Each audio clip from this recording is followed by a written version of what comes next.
hapon, te. Magandang hapon din. Apo. So, nandito kami te ngayon sa lugar ninyo, no? Kasi nabalitaan ko po, isa kayo sa mga natulungan ng Quantum Plus. Pwede po bang malaman, te, kung ano po yung full name mo, yung pangalan mo po? Ay, ako nga po pala si Hilda Alcomindas ng San Vicente, Libmanan, Kamsur. Malaki ang itulong ng Quantum tsaka Q-Green, tsaka yung isa, ano pangalan nito? Miramin. Kasi isa akong breast cancer survivor. Stage 3 B na ako. Tapos, nagpa-opera ako, nag-chemo. Pero malaking tulong yung Quantum sa akin kasi malakas yung katawan ko, hindi bumigay. Opo. Tsaka nadire-diretso ko yung gamutan. Tuloy-tuloy yung chemo ko, outpatient ako. Radiation, outpatient ako. Tapos, hindi ako sinalinan ng dugo. Hindi ako sinalinan na kung maano.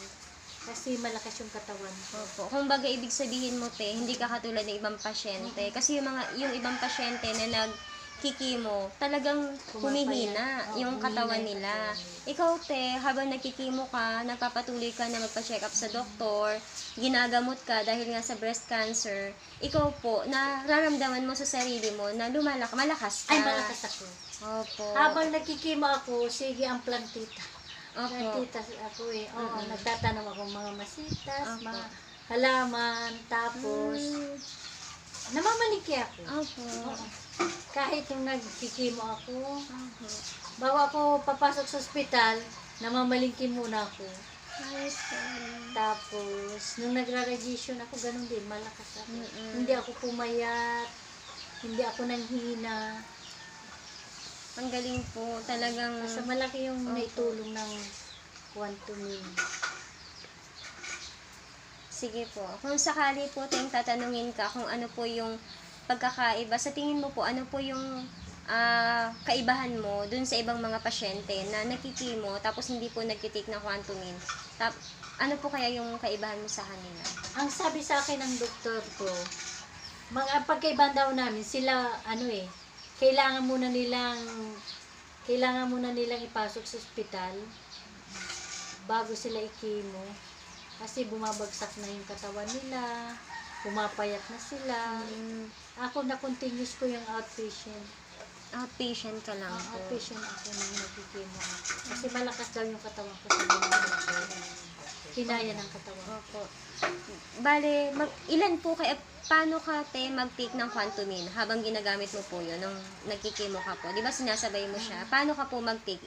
Anong dosage po yung ginagawa mo o yung advice sa'yo? Wala nang, kung hindi ko binibilang, basta pigaano ko lang sa tubig na iniinom ko.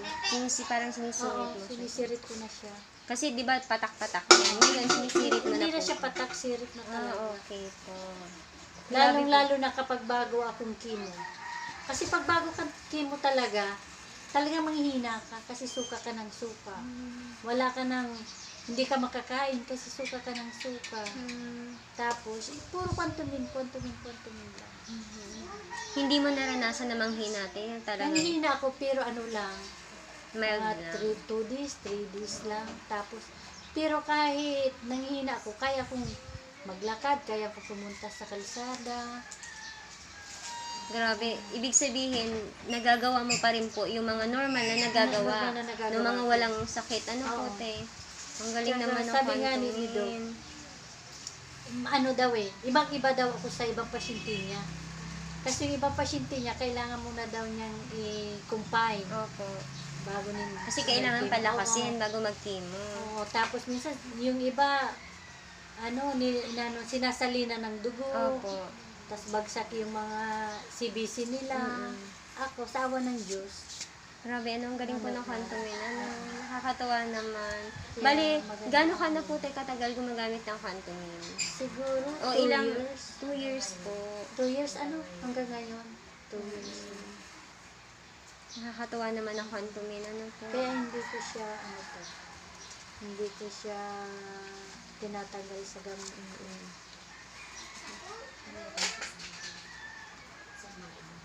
Opo. kung sakali tayong tatanungin ka kung ano yung may advice mo, may share mo, may masasabi mo sa ibang pasyente na nagkikimo sila, o kaya sa ibang pasyente na may mga cancer. Actually, kahit nung nasa hospital ako, nang nagkikimo ako, pag-share ko na siya. Oo. Pag-share ko, nung nasa radiation center ako, pag-share ko siya. Ang nakakatawa nga yan, kasi may mga kasabay akong nagkukwantumin din. Pag-share din namin sa iba para makatulong. Kasi hindi biro kapag nagkikimo ka eh. Hindi beer talaga. Yung sa akin lang, yung mai-share mo siya, na makatabang din sa kanila, o makatulong sa kanila.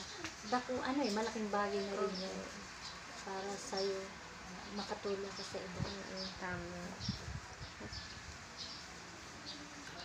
Sige. So, sa ngayon po, te, ano po yung masasabi mo sa Quantumin po? Maganda talaga siya.